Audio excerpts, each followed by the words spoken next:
আওয়ামী লীগের প্রতি ইঙ্গিত করে বিএনপির স্থায়ী কমিটির সদস্য আমির খসরু মাহমুদ চৌধুরী বলেছেন, একটি দলকে ক্ষমতায় রাখার মাধ্যমে ভারত তাদের নিরাপত্তা নিশ্চিত করতে চায়।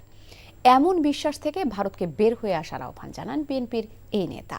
বিকেলে ঢাকা বিশ্ববিদ্যালয়ে অভিন্ন নদীর পানি বিষয়ে আয়োজিত আলোচনা সভায় সাবেক তত্ত্বাবধায়ক সরকারের উপদেষ্টা ডক্টর হোসেন জিল্লুর রহমান বলেন, প্রতিবেশী দেশ হিসেবে ভারতকে অতিরিক্ত গুরুত্ব দেবার মানে নেই। প্রধান অতিথির বক্তব্যে আমির খসরু বলেন, ভারতের মতো প্রতিবেশী দেশের সাথে সম্পর্ক হবে সম্মানের।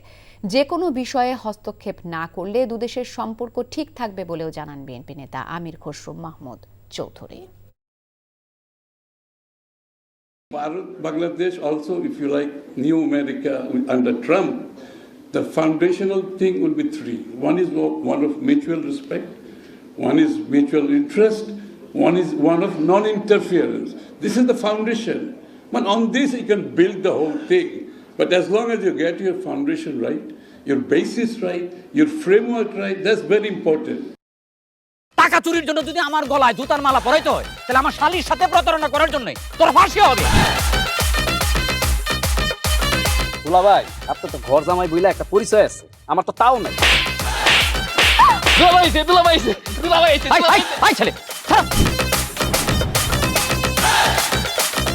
রাজনৈতিক ফ্যামিলির মেয়ে হয়ে ওই কাজ করবে।